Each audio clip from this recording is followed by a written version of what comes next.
नमस्कार विद्यार्थ्यांनो, मी गोगटे पदवीपूर्व महाविद्यालयातून प्राध्यापिका वर्षा कुलकर्णी बोलते आहे. आणि आज मी तुम्हाला संत एकनाथांचं एक भारूड शिकवणार आहे. सत्वर पावगे मला असं त्या भारुडाचं नाव असून भारूडकार आहेत संत एकनाथ. संत एकनाथ हे पैठणचे रहिवासी. संत एकनाथ महाराज म्हणून ते सर्व परिचित आहेत. जनार्दन स्वामी हे त्यांचे गुरु आहेत. संत ज्ञानेश्वर, संत नामदेव, संत रामदास यांच्या रचनांचा प्रभाव त्यांच्यावर आहे. एकनाथी भागवत, भावार्थ रामायण, रुक्मिणी स्वयंवर या त्यांच्या प्रमुख ग्रंथरचना आहेत.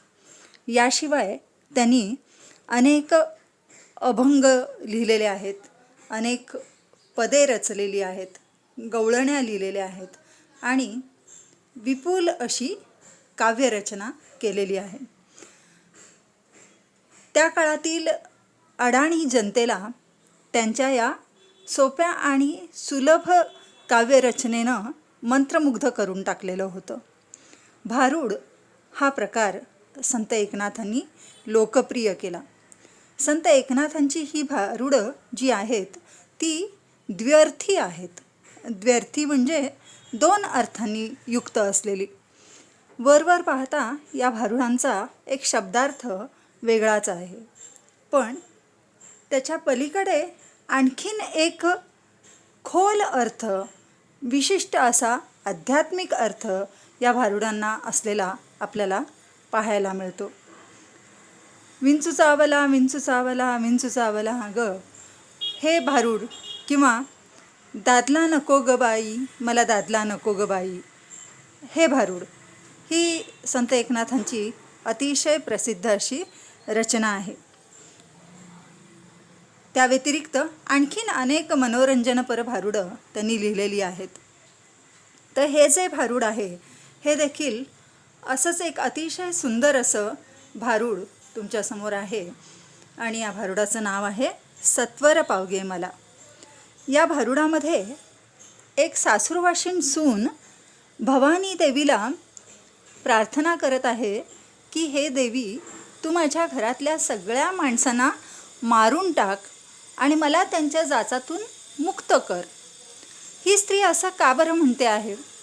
तर ही एक सासूरवाशीण सून आहे, भरलेल्या घरात राहणारी सून आहे, एकत्र कुटुंब आहे तिचं, घरात अनेक माणसं आहेत, माणसांचा गोतावळा तिच्याभोवती जमलेला आहे आणि घरातली करती सवरती सून म्हणून प्रत्येक जणांची तिच्याकडून काही ना काही अपेक्षा आहे. कोणी तिला कामं करायला लावतं, कोणी तिला खायला करून घालायला लावतं, कोणी आणखीन काय तर कोणी आणखीन काय, असं म्हणून ती पार वैतागून गेलेली आहे. तिच्या जीवाला उसंत म्हणून जराशी नाही. यानं ती फारच कावलेली आहे, त्रासलेली आहे आणि अखेर नाईलाजानं तिला ठाऊक आहे की घरातली ही सगळी मंडळी आपल्यावर अतोनात प्रेम करतात, पण त्याचबरोबर त्यांचा तो अपेक्षांचा भार तिला सोसवेना असा झालेला आहे. आणि म्हणून तिला वाटतं की आता पुरे, या सगळ्यांच्या जाचातून आपण मुक्त झालं पाहिजे, आपण स्वतःसाठी थोडंफार जगलं पाहिजे. आणि म्हणून ती भवानी देवीकडे प्रार्थना करते की या सगळ्यांना मारून टाक, मला कंटाळा आला आहे, मला वैताग आला आहे या माझ्या माणसांचा, ही माझीच माणसं आहेत पण मला आता ती नकोशी झालेली आहेत, मला त्यांचा जाच होतो आहे, मला त्यांचा कंटाळा आलेला आहे आणि मला म्हणून त्यांच्या जाचातून तू मुक्त कर. तर भारूड असं आहे. सत्वर पावगे मला भवानी आई रोडगा वाहीन तुला, सत्वर पावगे मला भवानी आई रोडगा वाहीन तुला, सासरा माझा गावी गेला तिकडेच खपवी त्याला, सासरा माझा गावी गेला तिकडेच खपवी त्याला, सासू माझी जाच करती लवकर निर्दाळी तिला, जाऊ माझी फडफड बोलती बोडकी करगे तिला, जाऊ माझी फडफड बोलती बोडकी करगे तिला, नंदेचं पोर किरकिर करतं खरूज होऊ दे त्याला. नंदेचं पोर किरकिर करतं, खरूच होऊ दे त्याला. दादला मारून आहुती देईन, मोकळी कर गे मला. दादला मारून आहुती देईन, मोकळी कर गे मला. एका जनार्दनी सगळेच जाऊ देत, एकटीच राहू दे मला.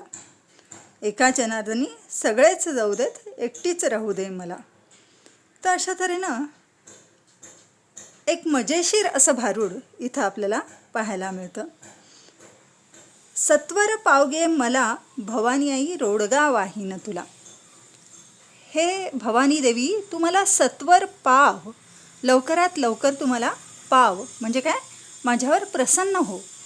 आणि तू जर मला प्रसन्न झालीस, मी तुझी करुणा भागते आहे, मी तुझी प्रार्थना करते आहे, मी तुझी आराधना करते आहे, आणि तू मला लवकरात लवकर पाव, म्हणजेच तू लवकरात लवकर माझ्यावर प्रसन्न हो. आणि तू जर मला प्रसन्न झालीस, तू जर माझ्यावर प्रसन्न झालीस, तर मी काय करेन, मी तुला रोडगा वाहीन. म्हणजेच काय, एक छान जाडजूड अशी पुरणाची पोळी करून त्याचा नैवेद्य मी तुला दाखवेन, तुझ्यासाठी मी आणेन. आपण नाही का आपल्यासाठी काही हवं असेल तर देवाची प्रार्थना करतो, देवाला लालूच दाखवतो, देवाला आमिष दाखवतो. तसं तू मला लवकरात लवकर प्रसन्न हो माझ्यावर, आणि मी तुला रोडग्याचा नैवेद्य दाखवेन, पुरणपोळीचा नैवेद्य दाखवेन. तर काय काम करून घ्यायचं आहे या स्त्रीला, या भवानी देवीकडून? तर ती म्हणते की सासरा माझा गावी गेला, तिकडेच खपवी त्याला. माझा सासरा गावाकडे गेलेला आहे, शेताकडे. आमचं गाव आहे, खेडगाव आहे, आणि तिकडे शेताकडे माझा सासरा गेलेला आहे कामानिमित्त. तर त्याला तिकडंच खपव, त्याला तिकडंच मारून टाक, त्याला पुन्हा घरी येऊ देऊ नकोस, तो तिथेच मरून जाऊ दे. सासू माझी जाच करती, लवकर निर्दाळी तिला. माझ्या सासूला देखील मारून टाक, तिचं निर्दालन कर. माझी सासू खूप वाईट आहे, तिचं निर्दालन कर. माझ्या सासूला मारून टाक, सासू देखील अतिशय वाईट आहे, मला जाच करते. निर्दालन कर, निर्दाळी म्हणजे निर्दालन म्हणजे नाश करणे. आणि तिला नाश कर, तिला मारून टाक, तिच्या जाचातून मला मुक्त कर. जाऊ माझी फडफड बोलती, बोडकी कर गे तिला. माझी जी जाऊ आहे ती अतिशय वाईट स्वभावाची आहे, दुष्ट स्वभावाची आहे, आणि तिला बोडकी कर. तिचा नवरा श्रीमंत आहे, आणि त्याचा तिला एक माज आहे, तिला तोरा चढलेला आहे, आणि म्हणून तिला बोडकी कर. म्हणजे तिला मारून, तिच्या नवऱ्याला मारून टाक. अर्थात माझ्या दिरांना तू मारून टाक, म्हणजे माझ्या जावेचा सगळा तोरा उतरेल, तिचे नखरे सगळे कमी होतील. नंदेचं पोर किरकिर करतं, खरूच होऊ दे त्याला. माझ्या नंदेचं कार्टं सतत माझ्या होती रुंजी घालतं, सतत माझ्या मागे मागे लागलेलं असतं. खायला दे, प्यायला दे, हे दे, ते दे म्हणून मला छळत असतं. तर त्याला खरूज होऊ दे. अंगभर खरूज झाली, अंगभर खर्जेचे फोड उठले की ते पोर किरकिर करणं बंद करेल. म्हणून माझ्या नंदेच्या पोराला खरूज होऊ दे, माझ्या मागची त्याची किरकिर नाहीशी होऊ दे. दादला मारून आहुती देईन, मोकळी कर गे मला. माझ्या दादल्याला म्हणजेच माझ्या नवऱ्याला तर मी स्वतःच मारून टाकेन, तू त्याला मारू नकोस, मीच त्याला मारून टाकेन आणि त्याची आहुती तुझ्यासाठी देईन. आणि या सगळ्या जाचातून, या व्यापातून तुम्हाला मोकळं कर. एका जनार्दनी सगळेच जाऊ दे, एकटीच राहू दे मला. एका जनार्दनी सगळेच जाऊ दे, एकटीच राहू दे मला. सगळेजण जाऊ देत. हे संत एकनाथ म्हणतात की ही सून असं म्हणते आहे की सगळेजण जाऊ देत, सगळ्यांना तू नष्ट कर, मला एकटीला राहू दे. तर अशा तऱ्हेने एक प्रकारे सगळ्या संसाराच्या कटकटींना, अडचणींना, समस्यांना वैतागलेली ही सासूरवाशीण सून एकत्र कुटुंबातील आपल्या या सदस्यांच्या काचाला कंटाळून गेलेली ही सून त्यातून मुक्ती मागते आहे. तर अतिशय सुंदर आणि लोकप्रिय असं हे भारूड आहे. तर खरं तर या वरकरणी पाहता आपल्याला असं चित्र दिसतं की एक सासूरवाशीण सून आहे आणि ती आपल्या घरातल्या सगळ्या मंडळींना कंटाळलेली आहे. ते जे त्रास देत आहेत त्यातून तिला मुक्त व्हायचं आहे आणि त्या मुक्तीसाठी ती धडपडते आहे. हे दृश्य आपल्याला पाहायला मिळतं. पण संत एकनाथ म्हणतात की खरं तर या भारुडामागचा खरा अर्थ वेगळाच आहे आणि एक आध्यात्मिक अर्थ या भारुडामागे लपलेला आहे. सर्वसामान्य माणसांना गोष्टी समजाव्यात, अध्यात्म हा काहीसा गहन, गूढ आणि गंभीर असा विषय आहे. पण तो सामान्य माणसाला समजायचा असेल तर तो सोपा करून सांगितला पाहिजे आणि म्हणून त्यांच्या दिननित्य जीवनातली उदाहरणं त्यासाठी दिली पाहिजेत. म्हणून संत एकनाथांनी हे भारूड अशा पद्धतीनं रचलेलं आहे. पण त्यामागचा खरा अर्थ असा आहे, हा जो सासरा आहे किंवा सासू आहे किंवा जाऊ आहे किंवा नणंद आहे किंवा नणंदेचं पोर आहे, दादला आहे, ही सगळी रूपकं आहेत.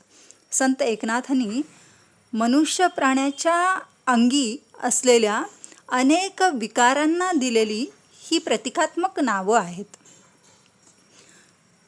सर्वसामान्य माणूस हा लोभ, मोह, वासना या विकारांनी बरबटलेला असतो. अहंकार, देहबुद्धी, आशा हे त्याला वेढून राहिलेले असतात. पैसा, अडका, धन, संपत्ती, मुलं, बाळं, पत्नी, स्त्री या सगळ्याचा मोह माणसाला झाल्याशिवाय राहत नाही आणि या सगळ्यातून मुक्ती हवी आहे असा हा जीव मागतो आहे. तर त्यासाठी संत एकनाथांनी सर्वसामान्य माणसाला सांगण्याचा प्रयत्न केलेला आहे की हे माणसा, तुला वाटतं की पैसा कमवणं, तो कमवण्यासाठी दुसऱ्याला तळाशी गाडणं किंवा जीवघेणी स्पर्धा करणं, एखाद्याशी स्पर्धा करणं हेच आपलं जीवन आहे. तर असं नसून खरं जीवन आहे ते मोक्ष मिळवण्यामध्ये, जीवनाचं खरं सार्थक आहे ते मोक्ष मिळवण्यामध्ये. आणि हा मोक्ष तेव्हा मिळतो जेव्हा तुम्ही परमेश्वराची आराधना करता. तर परमेश्वराची आराधना करायची असेल तर काय केलं पाहिजे? तर या सगळ्या मोहातून अलिप्त झालं पाहिजे. खरं तर हे फार अवघड काम आहे, तितकंसं सोपं काम हे नाही आहे, पण ते माणसाला जमलं पाहिजे. जसं ही सून म्हणते की सासऱ्याला खपव, सासूला निर्दाळून टाक किंवा नंदेच्या पोऱ्याला खरूज होऊ दे, तसं हे परमेश्वरा माझ्या शरीरात असलेल्या त्या अहंकाराला तू मारून टाक, माझ्या मनात असलेल्या त्या लोभाला तू मारून टाक, माझ्या मनात असलेल्या मोहाला तू मारून टाक. कोणत्याही प्रकारचा मोह नको, कोणत्याही प्रकारचा लोभ नको, कोणत्याही प्रकारची आशा नको, अहंकार नको, काही नको. एक सर्वसामान्य माणूस म्हणून निर्लिप्त होऊन मला जगू दे. होता होईल तितकं परमेश्वराचं स्मरण करू दे, परमेश्वराची आराधना करू दे. हे मानवी जीवन ही परमेश्वराची देणगी आहे. परमेश्वर नसता, त्यानं सृष्टी निर्माण केली नसती तर आपल्याला हा मानवी देह लाभलाच नसता. परमेश्वरानं ही सृष्टी निर्माण केलेली आहे आणि म्हणून आपण या जगात आलेलो आहोत. तेव्हा त्या परमेश्वराचं कदापि विस्मरण होऊ न देणं हा आपला धर्म आहे. आणि त्यासाठी हे तेव्हा होईल जेव्हा आपल्यातला अहंकार बाजूला सरेल.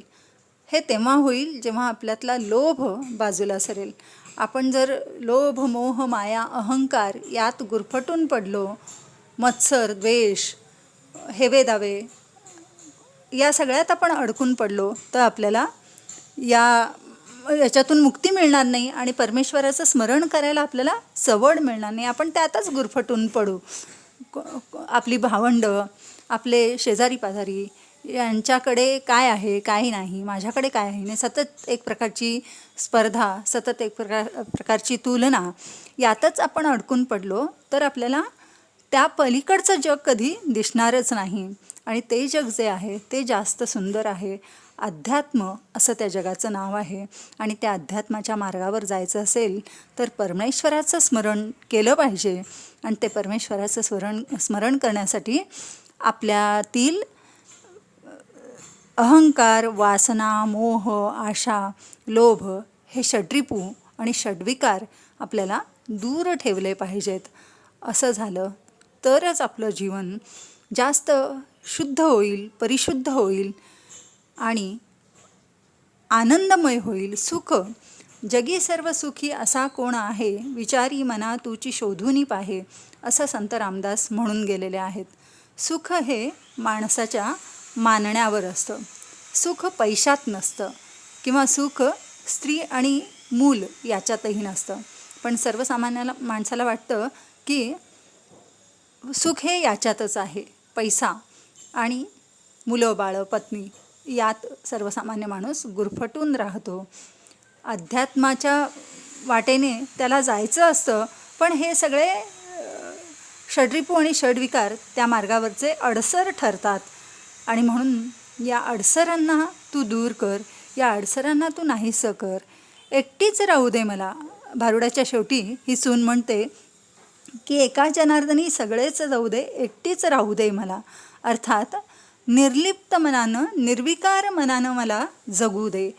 जसजसं वय वाढत जाईल तसतसं अध्यात्माकडे माझं मन वळू दे, एकटीच राहू दे. म्हणजेच शब्दार्थानं एकटं नव्हे तर आध्यात्मिक भावनेतून मला एकटंच राहू दे. म्हणजे सर्व दुष्ट भावनातून मुक्त होऊन एक निर्लिप्त आणि निरहंकारी असं जीवन मला जगायचं आहे. आणि ते जगण्यासाठी हे भवानी देवी तू माझी मदत कर, तरच माझं आयुष्य खऱ्या अर्थानं सुखी ठरेल. तर सुख हे प्रत्येकाची सुखाची कल्पना वेगळी आहे. संत एकनाथ म्हणतात की खरं सुख हे अध्यात्मात आहे, खरं सुख हे परमेश्वराच्या चरणी आहे, त्या विठ्ठलाच्या चरणी आहे. आणि त्या विठ्ठलाला आपण मनोभावे शरण गेलं पाहिजे. सगळ्या विकारांना दूर ठेवून त्याला जिंकलं पाहिजे, तर आपलं जगणं सुखाचं होईल. एक अतिशय सुंदर असं भारूड संत एकनाथांनी इथे आपल्यासमोर मांडलेलं आहे. धन्यवाद.